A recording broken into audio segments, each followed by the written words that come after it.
Hola, ¿qué tal? Qué gusto saludarles. Nos encontramos en esta masterclass en la 13ª sesión, en la cual pues vamos a analizar temas muy interesantes sobre la Corte Interamericana de Derechos Humanos y el Tribunal Europeo de Derechos Humanos, en nombre del magistrado presidente, las magistradas y magistrados que conforman la Sala Superior y también de la directora de la Escuela Judicial Electoral, todas y todos del Tribunal Electoral del Poder Judicial de la Federación. Les damos la más cordial bienvenida. Cederemos el uso de la palabra en primer término a la profesora Marta Cabrera Martín por 5 minutos y posteriormente hará lo propio el profesor Luis López Guerra y concluiremos con la intervención del profesor Aider Miranda Bonilla. Les agradecemos mucho su presencia y les agradecemos también mucho su interés. Le cedemos el uso de la palabra a la profesora Marta. Adelante, profesora, por favor.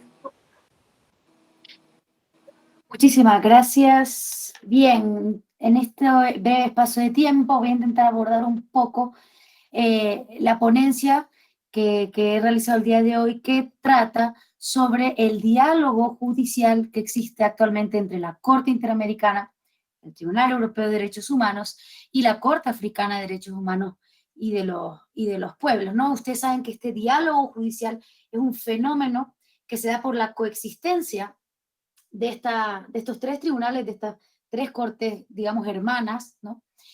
Y para analizarlo siempre hay que tener una fotografía de cómo es la realidad de estos tribunales y las diferencias y similitudes que tienen, ¿no? Entonces, antes de entrar a los datos y ver ejemplos, uno tiene que ser consciente de cuándo nace el Tribunal Europeo, cuándo nace la Corte Africana, la Corte Interamericana, ver que hay una diferencia de más de 40 años, por ejemplo, entre la Corte Africana y el Tribunal Europeo, en términos de jurisdicción de los tribunales, ¿no? En términos de presupuesto de los tribunales, en tanto que el Tribunal Europeo, por ejemplo, tiene un presupuesto 10 veces mayor al de la Corte Interamericana, también, ¿no? Toda la organización, la estructura que los rodea, y eso da buena cuenta de la producción jurisprudencial que hay en estos tres tribunales y por qué, por ejemplo, cuando hablamos del Tribunal Europeo hablamos de 20.000 sentencias, ¿no? Cuando hablamos de la Corte Interamericana hablamos de unas 400 y de la Corte Africana de unas 140. Pero eso no tiene tanta relevancia numérica en el sentido de que uno no tiene por qué hacer una comparación automática entre sentencias, porque si acudimos a algunas de las sentencias de la Corte Interamericana, por ejemplo, podemos darnos cuenta del impacto transformador que tienen, aún siendo unas 20, 25 sentencias por año, tienen un gran impacto en la región y no depende, insisto, del número. Entonces, ya entendido eso, podemos, ¿no?, colegir que en la historia ha sido más bien la Corte Interamericana y la Corte Africana la que han mirado un poco más al Tribunal Europeo, ¿no?, a la hora de desarrollar ciertos estándares, pero esa tendencia se ha ido cambiando en los últimos años y, como digo, también por estas razones históricas que lo explican. Este diálogo judicial es sencillamente estudiar lo que están haciendo las otras cortes para mejorar la argumentación y el desarrollo de ciertos estándares de derechos humanos. Entonces, por ejemplo, la Corte Interamericana, yo cito como ejemplo el caso Campo Algodonero, un caso que trata, entre otras cosas, del feminicidio de 2 niñas y una mujer en el estado de Chihuahua y de cómo se atribuye la responsabilidad internacional al Estado.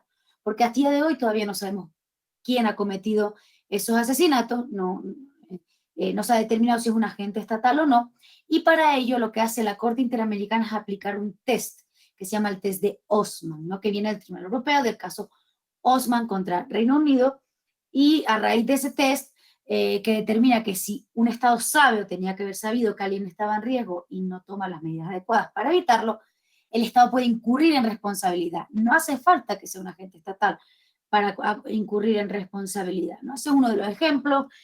Otros ejemplos también, casos de discriminación por orientación sexual, cómo se incluye la orientación sexual como categoría protegida.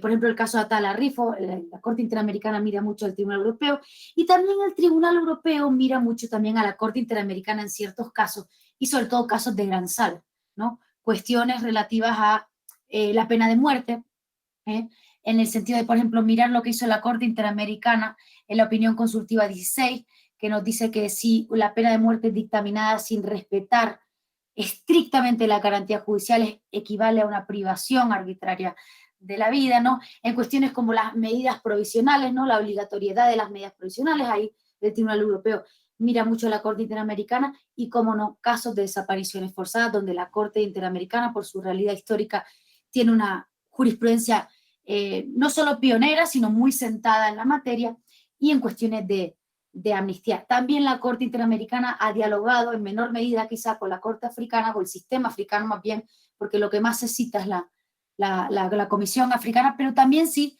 se ven ciertas influencias, ¿no? En términos de cuestiones de comunidades indígenas, cuestiones incluso de libertad de expresión. Entonces, para ir cerrando esto, siguiendo un poco a la profesora Anne Selberg, que ahora es la magistrada del Tribunal Europeo de Derechos Humanos por Alemania, ya con esto termino, es destacar estas tres últimas características del diálogo judicial, que primero lo que hacen es mejorar la motivación de las sentencias, darle más legitimidad a los tribunales internacionales y también hacer una suerte de coordinación y quizá plantearnos si este diálogo judicial va encaminado a una globalización de ciertos derechos humanos. Dejo ahí la pregunta. Muchas gracias. Muchas gracias, profesora Marta. Le cederíamos el uso de la palabra ahora al profesor Luis López Guerra. Adelante, profesor, por favor. Ya, muchas gracias. Mi exposición se ha centrado sobre todo en la evolución de los sistemas de protección de derechos humanos en el caso europeo y americano. Si nos fijamos en la evolución del derecho, que es una materia que ha durado cientos, miles de años, la protección internacional de derechos humanos es algo relativamente reciente. Aparece realmente en Europa a partir de 1950 con el Convenio Europeo de Derechos Humanos, casi 10 años después al establecerse el Tribunal Europeo.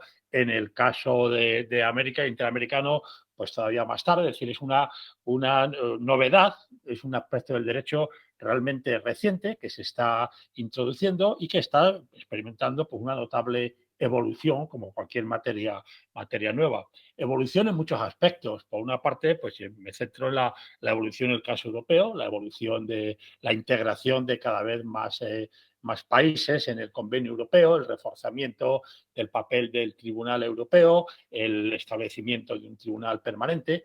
En el caso pues, interamericano, también la aprobación de la Convención Interamericana, la puesta en funcionamiento de la Corte Interamericana, el papel que tiene la Comisión. Es decir, por una parte está habiendo una evolución orgánica de reforzamiento, de integración. Pero, obviamente, este carácter novedoso de este derecho, al menos comparativamente, pues supone que en muchas cuestiones los textos normativos sean insuficientes. Entonces, hay un elemento muy importante en esta evolución, que es la interpretación y el desarrollo pues, por parte de la jurisprudencia de los tribunales. Los tribunales internacionales, la Corte de San José, el Tribunal de Estrasburgo, pues tienen que llenar de contenido unos principios muchas veces muy generales, muy vagos, y tienen que irlos precisando en la práctica continua. Entonces, la aparición de líneas jurisprudenciales que se refieren a temas tan importantes, pues, como se han indicado aquí, pues la pena de muerte, las desapariciones, los malos tratos, este aspecto es un derecho de protección de derechos humanos, un derecho jurisprudencial, y en esta evolución pues es muy importante el desarrollo de principios como el principio del carácter efectivo de los derechos, el principio de que el Convenio Europeo y la Convención Americana son instrumentos vivos que sirven para adaptarse a las necesidades de cada momento, el principio de que los Estados no solamente tienen que abstenerse de vulnerar los derechos, sino que tienen obligaciones positivas, tienen que prevenir la vulneración de derechos y tienen que remediar esa vulneración cuando ha existido. Este papel pues ha ido, este desarrollo, estamos todavía en las fases iniciales, podemos decir, pues comparativamente poco tiempo, pero se está llevando a cabo y hay una gran parte por actuación de los tribunales. Y en este aspecto, pues he venido también a destacar que este desarrollo jurisprudencial se está produciendo en gran manera en forma conjunta, es decir, porque hay conceptos que están basados en la misma teoría del derecho, que están basados en el mismo sentido común o el mismo sentido de la dignidad de la persona, que son comunes a las distintas cortes. Yo me refiero a la Corte Interamericana y al Tribunal Europeo, en el sentido de que este desarrollo de los derechos humanos, desarrollo inicial, es sin embargo en gran parte un desarrollo compartido, un desarrollo común, que se basa en conceptos, ya digo, muy, muy similares. De esa perspectiva, pues hay una relación recíproca entre ambas cortes y que está repercutiendo en poco a poco el ámbito de los derechos protegidos, que muchas veces pues aparecen como muy poco definidos, pues se va concentrando, incluso pues se va extendiendo a áreas en las que pues hace algún tiempo parecía que no era posible que se hablase de derechos humanos. Entonces está hablando de nuevas generaciones de derechos, pensamos pues, el derecho al medio ambiente, por ejemplo, o el derecho a la salud, que son derechos que están íncitos, por decirlo así, en los mandatos convencionales, pero que tienen que irse desarrollando. Nos encontramos, creo yo, en una primera fase de estos derechos, que en estos momentos pues, tiene un alcance regional, pero que debido a esta cooperación entre tribunales, pues posiblemente pues, pueda tener un alcance más amplio, siempre, como ya digo, de una perspectiva inicial y con la seguridad de que se irá desarrollando en el futuro más ampliamente. Muchas gracias, profesor Luis López. Les debemos el uso de la palabra al profesor Raider Miranda. Adelante, por favor.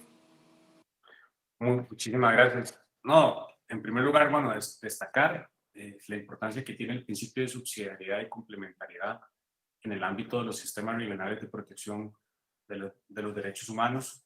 Ello conlleva que los estados y todas sus autoridades son los primeros garantes a través de recursos adecuados y efectivos en garantizar los derechos que están reconocidos en la Convención Americana sobre Derechos Humanos. Por otra parte, es sumamente interesante cómo en la interacción entre la Corte Interamericana de Derechos Humanos y las cortes o tribunales constitucionales en América Latina, podemos acreditar también la existencia de un diálogo judicial a nivel vertical, ¿verdad? Ya la profesora Cabrera hizo referencia a la existencia de un diálogo horizontal entre la Corte Interamericana de Derechos Humanos y el Tribunal Europeo de Derechos Humanos. Este diálogo vertical, sin lugar a dudas, se fortaleció en una época reciente, sobre todo a partir de la sentencia Almonacid Arellano contra Chile, en donde la Corte Interamericana formalizó el control difuso de convencionalidad. Ello hace que haya una viva interacción entre ambas jurisdicciones y en donde el juez constitucional sea un intérprete privilegiado o un interlocutor privilegiado en esa relación. Cada vez la Corte Interamericana utiliza, sobre todo en aquellos casos complejos y difíciles que están relacionados con temas novedosos, ¿verdad? Por influencia de las nuevas tecnologías o los avances científicos, cada vez utiliza con mayor frecuencia el método comparado, ¿verdad? Va a buscar ese denominador común o ese mínimo de protección que existe a nivel interno, ¿verdad? Y ello conlleva que la Corte Interamericana también tenga un rol fundamental en el fortalecimiento de ese diálogo con las cortes y tribunales constitucionales. Por otra parte, evidenciar el rol que ha tenido la Corte Interamericana de Derechos Humanos en el reconocimiento de nuevos derechos que no están expresamente reconocidos en la Convención Americana, la cual es un instrumento que ya tiene más de 40 años y que tal vez algunas necesidades sociales no estaban reconocidas expresamente en el texto de la Convención, y que ha sido el juez interamericano, a través de una interpretación evolutiva y aplicando el artículo 29 de la Convención Americana, que reconoce el principio pro homine, que ha venido a reconocer una serie de nuevos derechos que no están expresamente reconocidos en la Convención, como el derecho a la verdad, el derecho a la información, el derecho a la salud, la protección al ambiente, la orientación sexual y más recientemente el matrimonio entre personas del mismo sexo. Incluso recientemente ha reconocido el derecho al agua como derecho humano fundamental. Y para finalizar, el rol que tiene la Corte Interamericana de Derechos Humanos en la protección de grupos vulnerables. Yo hice referencia, bueno, a la protección de las personas mayores, adultas mayores, pero bueno, eso es uno de los tantos grupos vulnerables que la Corte Interamericana en su jurisprudencia ha venido a tutelar de forma amplia y efectiva. Y que esos criterios interpretativos que la Corte Interamericana ha desarrollado en su sentencia son vinculantes para los estados, porque recordemos que las sentencias de la Corte Interamericana tienen efectos directos e indirectos. Directos conlleva que la sentencia tiene que ser cumplida por todas las autoridades nacionales de las cuales conforma el estado que fue condenado, pero también tiene efectos indirectos en contra de aquellos estados que han aceptado su competencia contenciosa y que tienen que respetar evidentemente los criterios interpretativos que desarrolló la Corte Interamericana en esa resolución o en esa sentencia.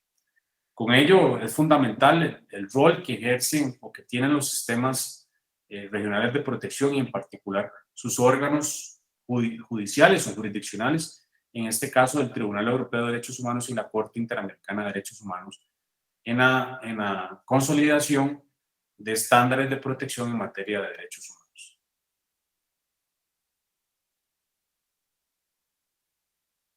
Muchas gracias, profesor Haider Miranda.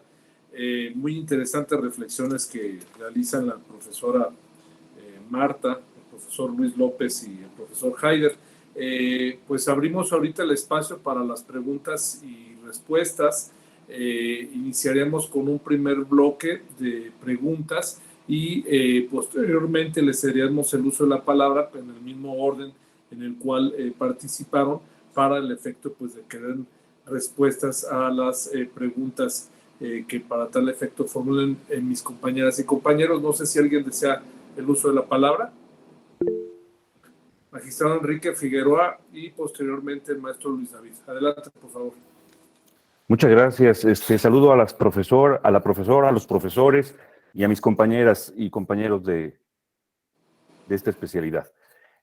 Yo quisiera preguntarle a los ponentes, a quienes felicito por sus diversas conferencias magistrales, en el sentido de si consideran ustedes que la Corte Interamericana de Derechos Humanos debe evolucionar hacia un sistema similar al del Tribunal Europeo de Derechos Humanos, en el sentido de el acceso directo que tienen los justiciables a esas instancias, porque efectivamente nos han platicado a lo largo de estas sesiones las diferencias que existen entre el Tribunal Europeo de Derechos Humanos y el Tribunal de Justicia de la Unión Europea.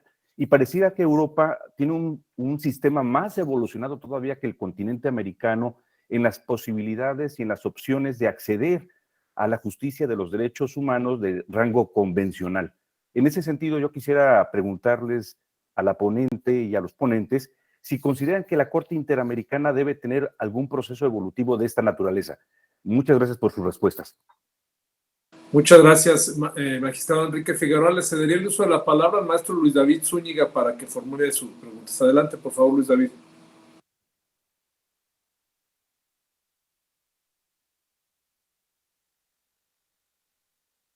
No se escucha, está apagado el micrófono. Gracias, disculpen, gusto en saludarles. Mi pregunta sería en torno al control de convencionalidad. Se ha dicho que está formalizado en los casos de la Corte Interamericana. Sin embargo, por ejemplo, en México existe jurisprudencia que dice expresamente que cuando en la Constitución haya una restricción expresa al ejercicio de los derechos humanos, se deberá de estar a esta restricción constitucional. En sí la pregunta sería esa, ¿no? Primero, si debemos entenderlo como algo formalizado, que incluso podría llevar a una responsabilidad internacional, el vulnerar el modelo de control de convencionalidad, y luego si es algo deseable que esté como un modelo general, por ejemplo, en el caso latinoamericano, sabiendo que hay muchas distinciones en diferentes estados. Y el otro planteamiento sería en la lógica inmersa de este modelo, si la interpretación conforme nos da como en la práctica, como un efecto de de prácticamente salvar la norma a toda costa, haciendo ese tipo de interpretación, y eso nos alejaría de un diálogo con las otras cortes interamericanas, en el sentido de las nacionales o propiamente la interamericana, ¿no? Dado que no se llegaría a una inaplicación. Esos serían los dos. Muchas gracias, Luis David. Le cederíamos el uso de la palabra al maestro Juan Carlos Silva y con esto cerraremos el primer bloque, si no tienen inconveniente, de preguntas para que por su orden nos hagan favor de dar respuestas la y los profesores. Adelante. Buenos días. Sí, se me escucha, ¿verdad? Bueno. Se escucha bien. Extraordinarias exposiciones, y mi planteamiento va en el sentido de que, según lo refiere Giuseppe Bergottini, para el efecto de que el llamado diálogo no se convierta en un recurso retórico, y que pues más bien se trata en ocasiones de argumentos compartidos, a través de las cuales se justifique por qué se acude a distintos precedentes en lo que han denominado este diálogo que debe ser horizontal. Es decir, explicar, motivar por qué se cita la doctrina judicial de distintas latitudes, en el caso si se trata de tribunales del área americana, que corresponderían los de, por ejemplo, el Tribunal Europeo de Derechos Humanos o el Tribunal de la Unión Europea, o inclusive de otros tribunales, como sería la Suprema Corte de los Estados Unidos. Si existen a este respecto algunos estándares que justifiquen por qué se acude a estos precedentes. Esto por una parte. Y por otra, por ejemplo, revisando la Constitución de Guatemala, advertía que se reconoce la primacía del derecho internacional, en el caso de derechos humanos, sobre el derecho nacional. También me gustaría conocer su opinión al respecto. Es cuanto. Muchas gracias, maestro Juan Carlos. Si les parece, por el mismo orden en el que intervinieron, empezaremos con la maestra Marta Cabrera. Adelante, maestra, por favor. Perdón, doctora.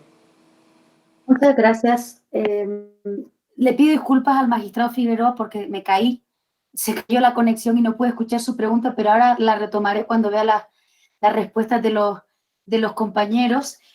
Con lo que sí llega a escuchar de las otras intervenciones, en la medida en la que se habla del control de convencionalidad, y sobre todo entiendo que, fíjese que el control de convencionalidad, en especial en México, yo creo que es de los países que menos problemas da. ¿Por qué? Porque México, ustedes saben, desde la reforma constitucional del 2011, creó un piso jurídico, una herramienta muy importante entre la reforma constitucional en su artículo 1 y la jurisprudencia de la Suprema Corte, que habilita, o sea, que ya le da un mayor espacio de maniobra a los operadores jurídicos para interpretar, para nutrirse de la Convención Americana y de la jurisprudencia desarrollada de la Corte sin mayores problemas. Entonces yo creo que en control de convencionalidad, creo que México es uno de los ejemplos que la práctica ha sido, a mi juicio, más exitoso, ¿no? No solo por, insisto, la práctica, sino porque la configuración estructural que se ha hecho en términos constitucionales ya va quitando problemas, ¿no? Va quitando esos obstáculos de qué hacer cuando, ¿no?, un operador jurídico se encuentra en un conflicto entre pues una norma y la interpretación convencional. Y yo siempre digo una cosa que es pragmática. Es decir, a nivel de derecho internacional público, los estados han firmado y han ratificado la Convención Americana, se comprometen a cumplirla. Y ustedes saben que el Convenio de Viena sobre interpretación de tratados dice que un estado no se puede excusar en su normativa interna para no cumplir con obligaciones, ¿no?, que estén en el tratado.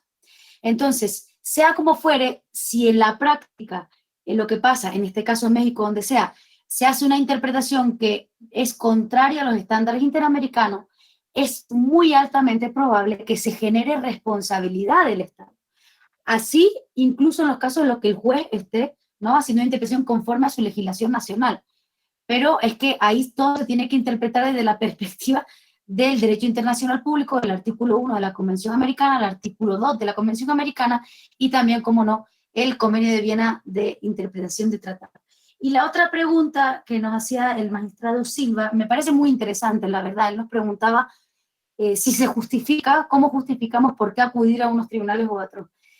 La verdad que de manera exprofeso no está, ¿no? Yo no recuerdo que la Corte diga, voy a hacer uso de este estándar del Tribunal Europeo por esto, por A, por B, por Z. No. Es verdad que, por ejemplo, no miramos tanto lo que hace la Suprema Corte de Estados Unidos. Lo que creo que hay detrás de todo esto es una explicación, digamos, tácita de la similitud de, primero, de tribunales, de los convenios que dan lugar a estos tribunales, es decir, los convenios que nosotros interpretamos, que interpreta la Corte Interamericana, el Convenio Europeo, la Carta Africana, tienen muchos derechos que son similares. Entonces, ahí hay una justificación. Y además, los principios de derecho internacional público de interpretación de tratados son los mismos. Entonces, yo creo que es verdad que ahora que usted ha hecho la pregunta, sería muy interesante hacer un ejercicio de argumentación. Yo siempre creo que es necesario hacer todo este tipo de labores, a veces en la medida didáctica o académica, pero yo creo que la respuesta sí está en la práctica. Como digo, una cuasi identidad sustancial en derechos y la manera de interpretarlos, ¿no? Todas las reglas del derecho internacional público que nos gobiernan tanto en Estrasburgo como en San José. Y eso sería por mi parte. Muchas gracias, maestra Marta. Le cedería el uso de la palabra al profesor, el maestro Luis López Guerra. Adelante, por favor. Muchas gracias.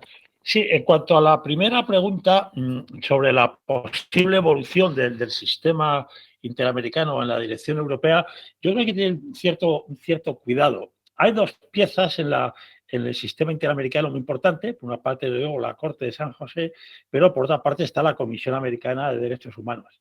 En el sistema europeo se suprimió la Comisión Europea de Derechos Humanos, pero es que la Comisión Europea era algo distinto de la Comisión Americana. Es decir, la Comisión Europea era un órgano auxiliar y básicamente un filtro para el Tribunal Europeo. Entonces, su supresión pues, no supone nada más que cambiar una parte de la organización, digamos, de la protección.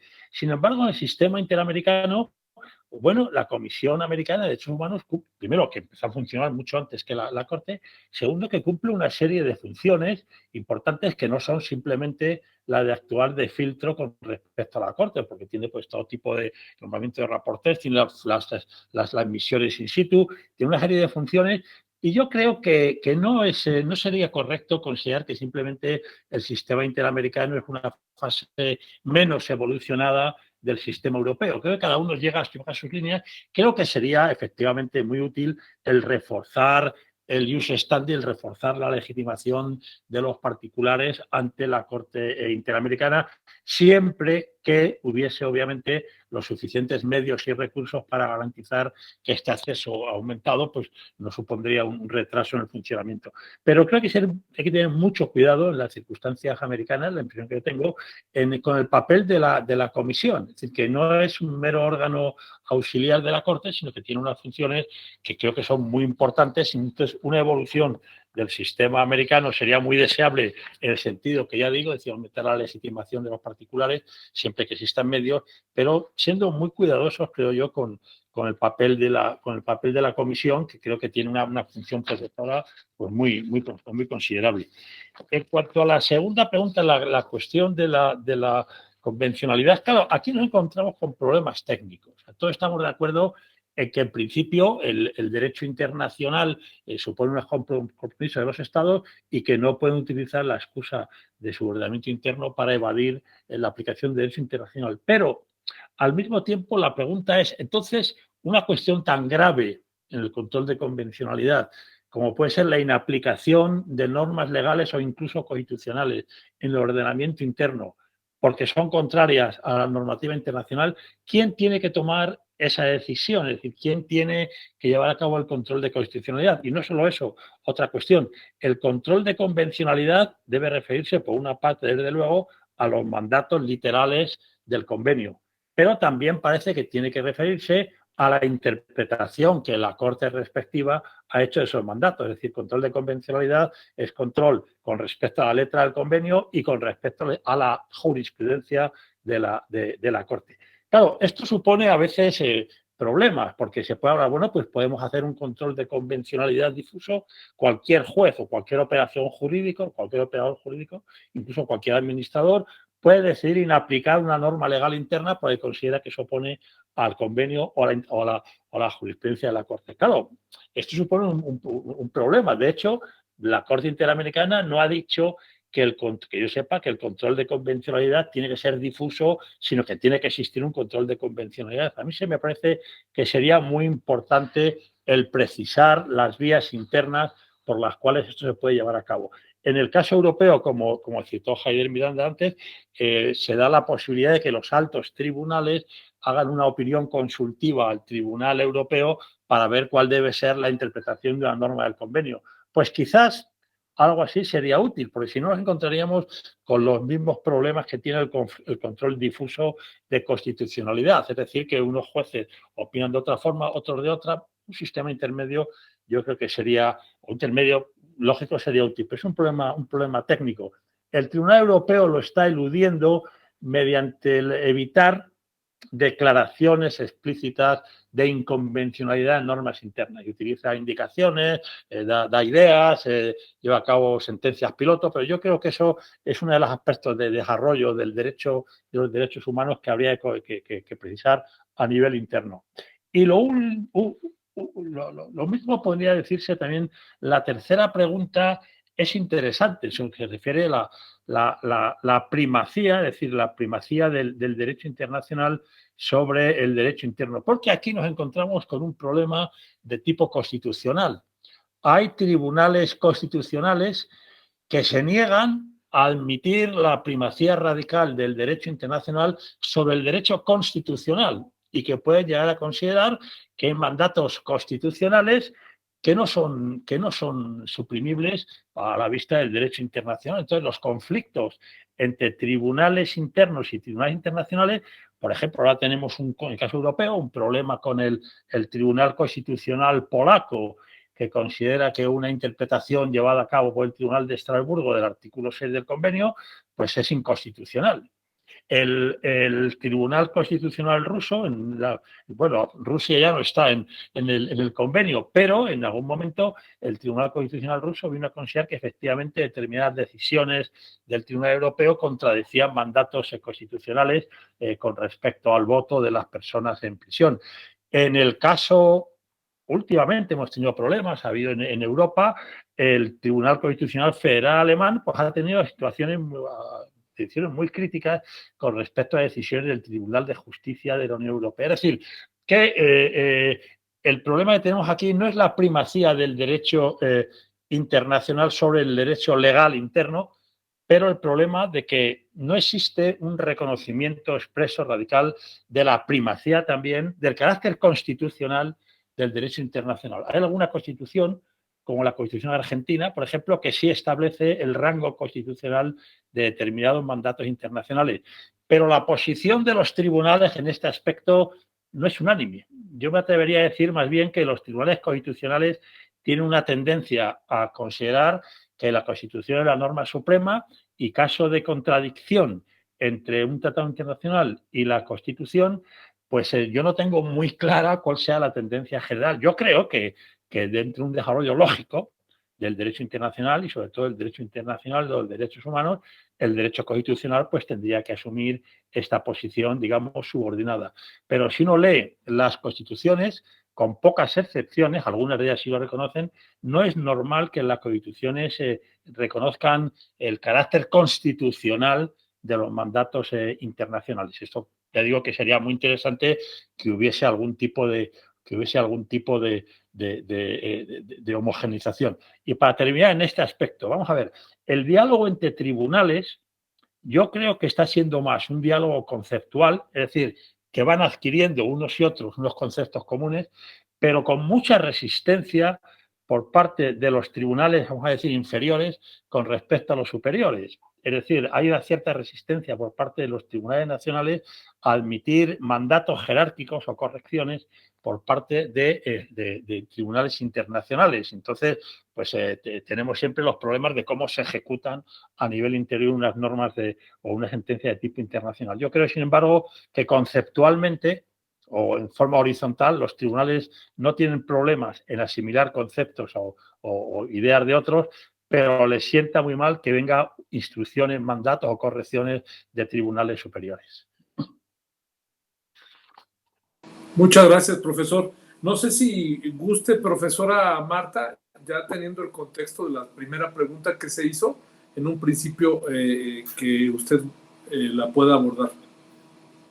Sí, muchas gracias. Además, muy interesante la pregunta. No, yo coincido totalmente con el profesor, con Luis, porque efectivamente, ¿no? Esto no trata de que haya no se trata de que uno evolucione hacia el otro, pero es verdad que al menos desde la Corte Interamericana sí que están surgiendo debates en cuanto, por ejemplo, al carácter permanente de los jueces. Eso es algo que se lleva luchando, que está en la agenda de la Corte Interamericana, lo verán siempre en los discursos de presidente y presidenta, de que la Corte necesita tener un carácter permanente, no puede estar celebrando sesiones cada 2 meses, o bueno, ahora están cada mes afortunadamente, porque eso pues, debilita la producción jurisprudencial y el trabajo de la Corte.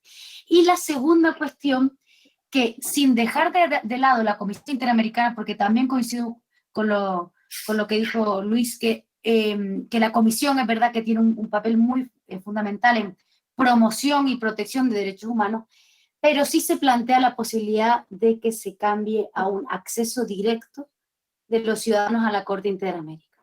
Eso sí se ha planteado, se sigue planteando.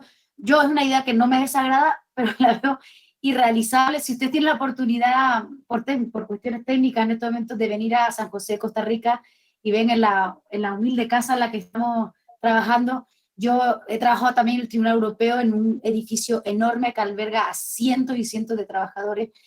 Si quisiéramos aspirar a la justiciabilidad directa, ¿no? Al acceso directo por parte de los ciudadanos y ciudadanas de las Américas, creo que habría que hacer unos cambios estructurales enormes en ese sentido. Y bueno, pero todo es planteable y ¿por qué no avanzar hacia ahí? Claro que sí. Muchas gracias, profesora Marta. No sé si alguien más desee hacer algún comentario, alguna pregunta adicional. Muy bien, si no fuese así, le cedería el uso de la palabra a nuestro querido profesor, doctor Roberto Rombol. Adelante, profesor. Pero, Aider... Perdón, discúlpeme, sí, una disculpa. Adelante, Jaime, por favor. No hay ningún problema, Ramón. No, bueno, en relación a la pregunta que... Es un que catedrático, Ramón. Que plantea el doctor Figueroa. Bueno, es difícil, ¿verdad? Creo que, bueno, don Luis López Guerra, con toda su experiencia como juez, tanto del Tribunal Constitucional como del Tribunal Europeo de Derechos Humanos, la profesora Cabrera también como letrada en ambos órganos judiciales, plantean importantes reflexiones sobre estos temas que siempre han estado en el debate ya desde hace varias décadas, ¿verdad? Pero sí hay un gran reto pendiente que tiene sobre todo la jurisdicción interamericana y ya se hizo referencia, que es el tema del presupuesto económico. Más bien, la Corte Interamericana hace muchísimo con el poco presupuesto económico que recibe de parte de los estados que han aceptado su competencia contenciosa. Más, mucho de su financiamiento lo recibe de la cooperación internacional. Tanto así que una reestructuración de su planta física, de su edificio, fue financiado hace algunos años con financiamiento de la cooperación, creo que sueca o noruega, ¿verdad? Entonces, esto es un reto pendiente. Yo creo que el gran paso que tiene que dar la jurisdicción interamericana es que sea una corte permanente, y no solo la corte, también la comisión. Eso, si la comisión llega a ser un órgano permanente, evidentemente a la Corte le llegarían más casos y emitiría más sentencias, y la justicia sería más célere y diligente. ¿Por qué? Porque otro de los grandes retos pendientes que tiene la jurisdicción interamericana es que es una jurisdicción muy lenta. No puede ser posible que graves casos de violación de derechos humanos tengan que pasar 14, 15, 20 años en trámite hasta que llegue una condena. Incluso muchos de sus víctimas, cuando reciben la condena, ya no están, fallecieron, ¿verdad? Entonces, creo que hay que analizarlo con mucho detenimiento. Sí, ok, perfecto, garanticemos un ius standi, pero ¿bajo qué condiciones? ¿Vamos a tener jueces interamericanos? ¿Vamos a tener solo 7 jueces atendiendo esa infinidad de casos, verdad? ¿O vamos a variar incluso la estructura de la Corte? Pero sí es fundamental, antes de dar ese paso a si garantizamos o no ius standi, que los órganos del sistema interamericano sean órganos permanentes. Esa como primera reflexión. La segunda, en relación a la pregunta que hace el doctor Zúñiga, bueno, la Corte Interamericana en ningún momento obliga a los estados a implementar un determinado modelo de control de convencionalidad. Es discrecional de los estados y dependiendo de su estructura y funcionamiento, determinar cuál modelo de convencionalidad implementar a nivel interno.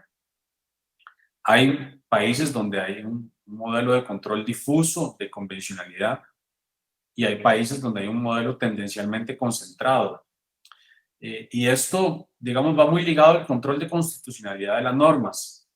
En aquellos países donde el control de constitucionalidad es concentrado, pareciera que digamos, la regla general es que se implemente un control de convencionalidad concentrado, o que se le impida al juez nacional inaplicar la norma al caso en concreto, si tiene dudas de la convencionalidad, porque existen mecanismos a nivel interno que él puede implementar y que tiene que implementar para que sea la jurisdicción constitucional quien realmente dirima ese conflicto interpretativo.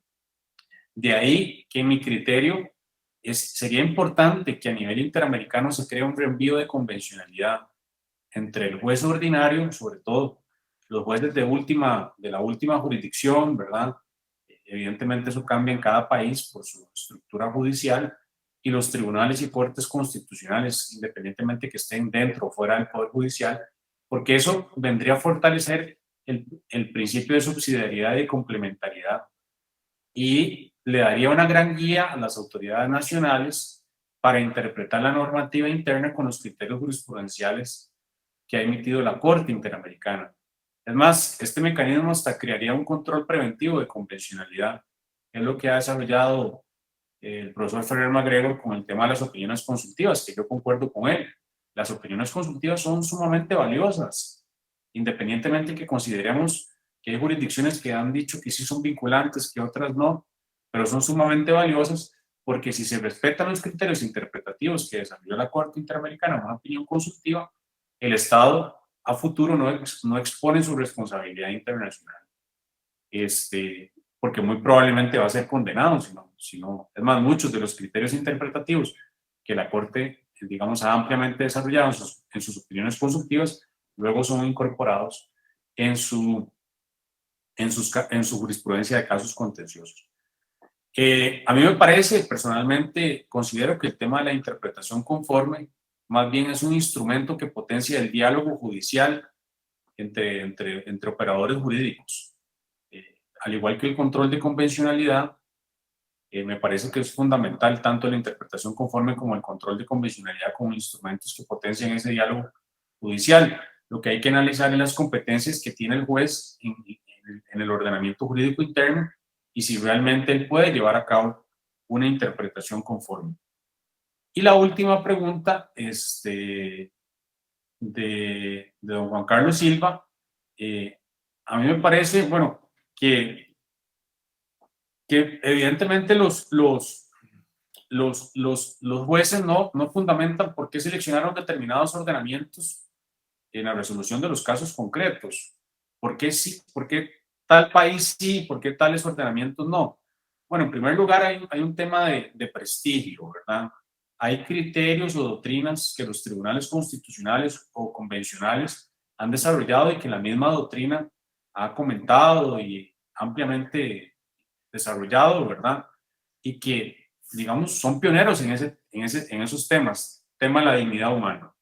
Bueno, sabemos que ese tema fue ampliamente o ha sido ampliamente desarrollado por la Corte Constitucional Italiana, por el Tribunal Federal Constitucional Alemán, el principio de proporcionalidad también por el Tribunal Federal Constitucional.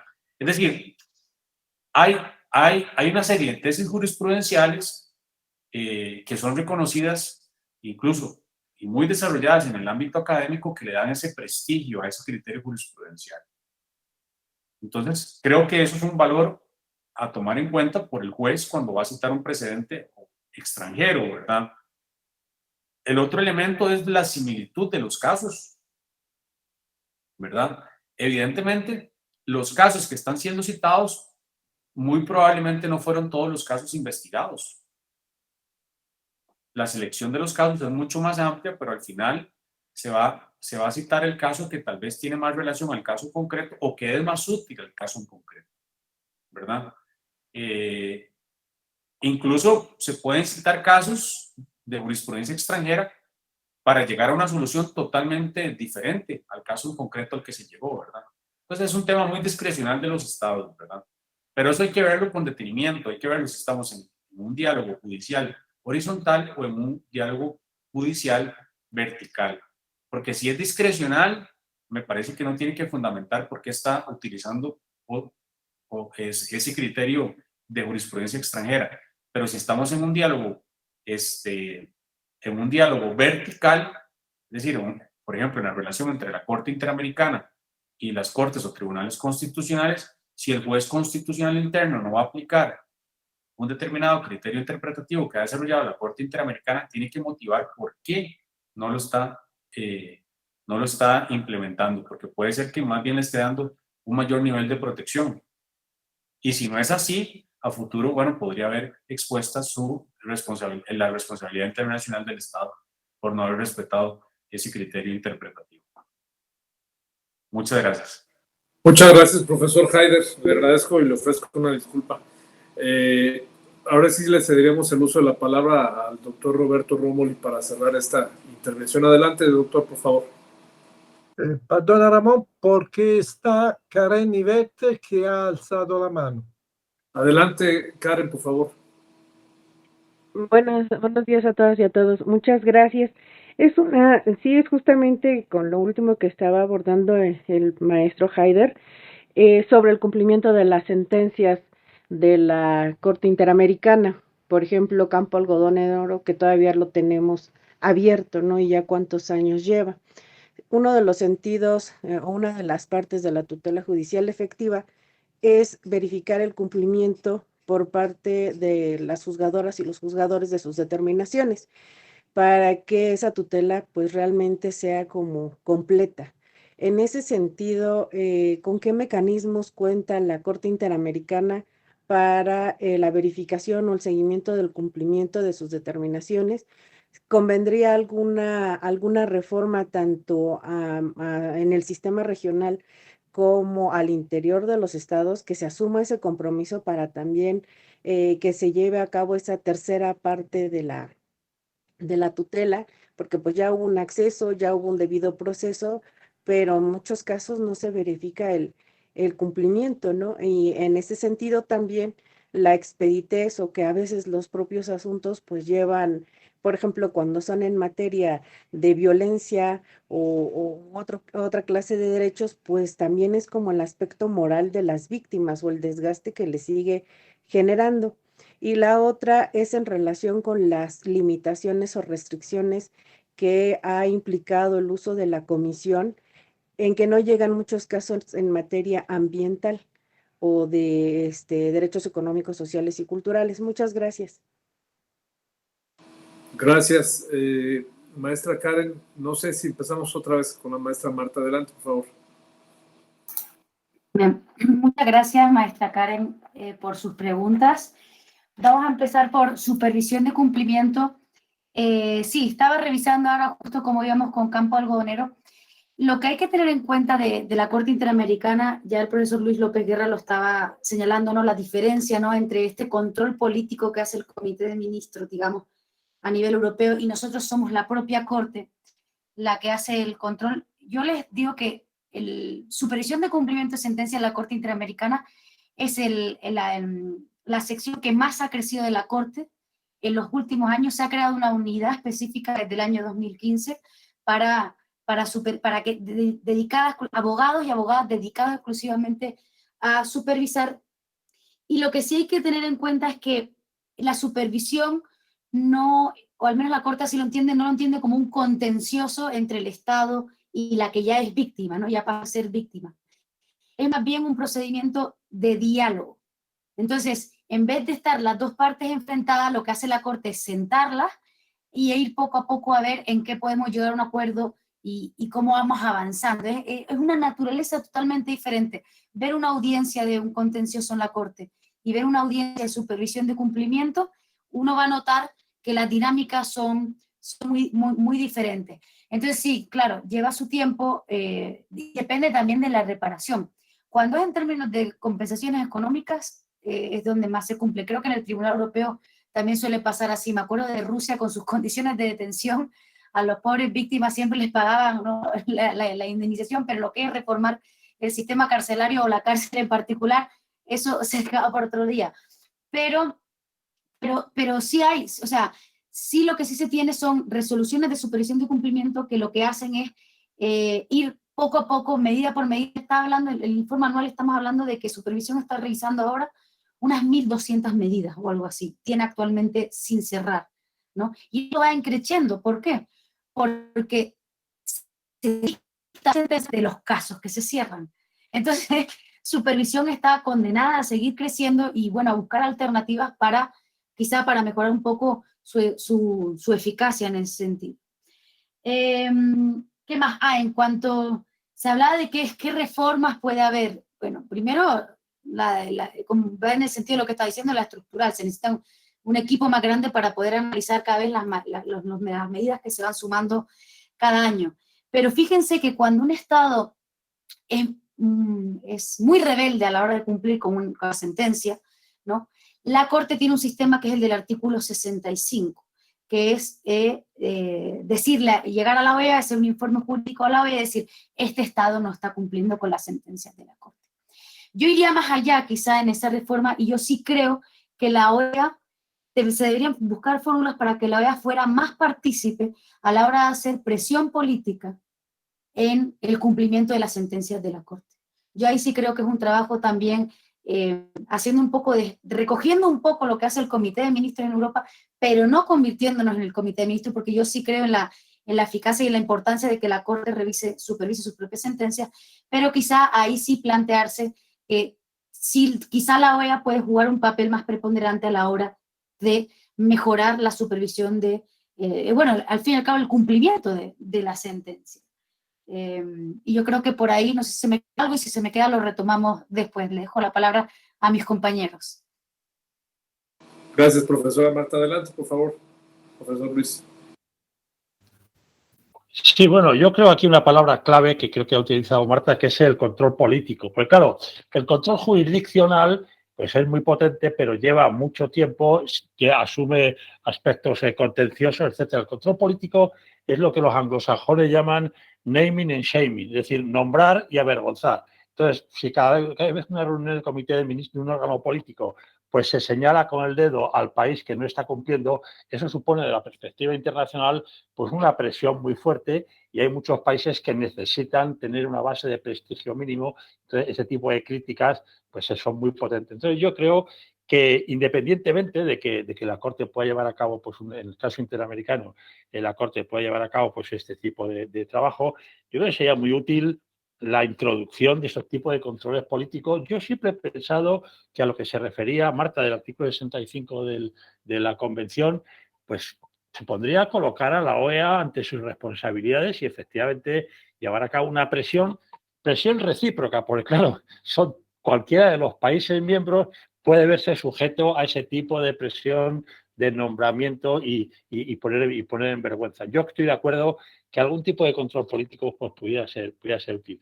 En cuanto a la segunda cuestión, los derechos del medio ambiente y derechos sociales, es muy difícil colocar los nominatim en un convenio, el derecho al medio ambiente o el derecho a la salud. Pero hay que decir que el Tribunal Europeo está utilizando otros derechos como vía para introducir derechos sociales. Por ejemplo, el derecho a la integridad física pues supone el estar protegido también frente a inmisiones, son actuaciones sobre la personalidad, la integridad física de la persona por enfermedades, etc. El derecho al domicilio, por ejemplo, ha sido utilizado por el tribunal para, en muchos casos, considerar que la contaminación atmosférica hace imposible la vida familiar, es decir, cuando hay vapores, gases, malos olores, etcétera, hace imposible la vida familiar. En muchos casos, el problema, por ejemplo, la contaminación por antimonio o la contaminación por metales pesados, pues puede ser tener un peligro para la salud. Entonces, el Tribunal Europeo está utilizando otros derechos para introducir de alguna forma esta protección pues, del medio ambiente, de los derechos a la salud, de los derechos a una protección frente a enfermedades, etc. Entonces, yo creo que por el momento, aun cuando sea más complicado introducir derechos de este tipo, sin embargo, existen armas jurisprudenciales para efectivamente extender la acción y hacer que derechos que en principio pues, parecían inocuos, pues tienen una proyección mucho más fuerte social de la que se ha tenido tradicionalmente. Muchas gracias, profesor Luis. Le saludamos el uso de la palabra, profesor Haider. Adelante. Muchísimas gracias. Muy brevemente, bueno, me uno en relación a la primera pregunta que se planteó, me uno a las ideas que planteó los expositores que me antecedieron. A ellos se les suma el hecho de, bueno, que es sumamente útil la creación de esta unidad de supervisión de cumplimiento por parte de la Corte Interamericana, como digamos, en la cual, digamos, solo se dedican únicamente las personas que trabajan en esta unidad a supervisar el cumplimiento de las sentencias. En relación a este tema, bueno, hay que destacar que, sobre todo, aquellos países que son clientes frecuentes de la jurisdicción interamericana y que han sido condenados en varias oportunidades por esta, la realización de audiencias públicas y privadas, en donde se analizan los diferentes casos en los cuales han sido condenados y cuáles son las medidas que han sido cumplidas y cuáles no han sido respetadas, ¿verdad? En relación a las reparaciones que ordenó la jurisdicción interamericana. El otro aspecto importante es que en estas audiencias también tienen participación las víctimas, ¿verdad? Las presuntas víctimas, ¿verdad? Entonces, es un aspecto muy importante. Aquí hay casos que evidentemente llevan años, más décadas, y no es hasta que se cumple integralmente con todos los puntos de resolución, de reparaciones que ordenó la Corte, que el caso no se archiva, ¿verdad? Es claro que lo más fácil de cumplir es la parte económica por parte de un Estado, la compensación económica a las víctimas y a sus familiares. Pero hay medidas como, por ejemplo, adaptar el ordenamiento interno, investigar y sancionar a los culpables de esas graves violaciones de derechos humanos que son muy difíciles de cumplir, sobre todo en aquellos países donde existen grandes índices de corrupción o de impunidad, ¿verdad? Ahí habría que, digamos, buscar alguna alternativa.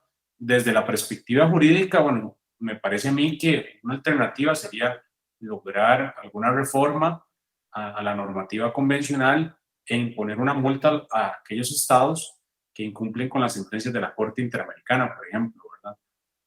La sanción no debería ser estrictamente política y concuerdo además con la propuesta que plantearon los dos expositores que me antecedieron. Y en relación al tema del litigio de casos relacionados con la protección del ambiente y los DESC, a mí me parece que creando o fortaleciendo tanto la Comisión como la Corte como órganos permanentes permitiría a futuro que más casos de estos lleguen a la jurisdicción interamericana, porque evidentemente muchos de estos casos están pendientes de resolver ante la jurisdicción de la Comisión Interamericana y la Corte no se puede pronunciar hasta que no haya un informe de admisibilidad. Entonces a mí me parece que el gran salto, que uno de los grandes retos que tiene la jurisdicción interamericana es el hecho de que se cree como un tribunal permanente.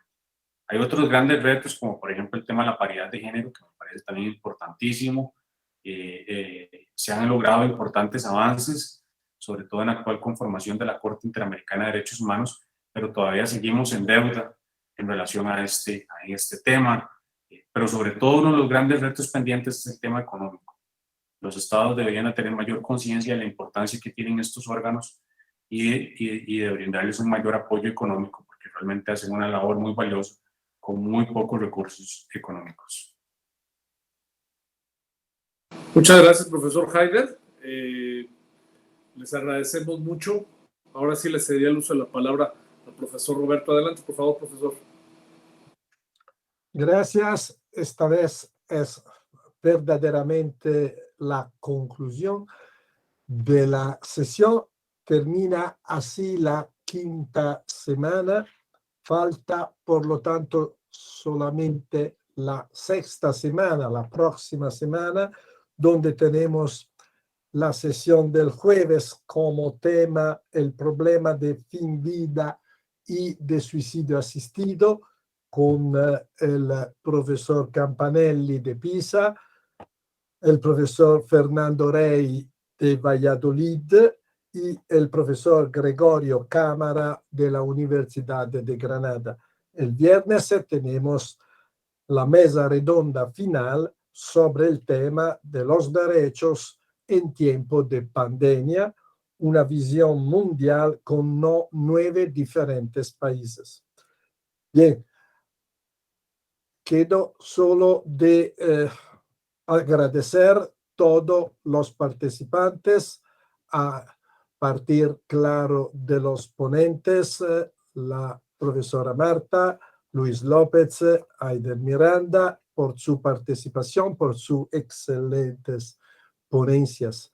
Gracias a Antonello por su introducción, a Ramón Hernández por la organización del debate. Nos vemos la próxima semana y para todos deseo un buen fin de semana. Gracias a todos. Chao, Luis. Luego. Gracias, profesora, Muchas gracias. profesores.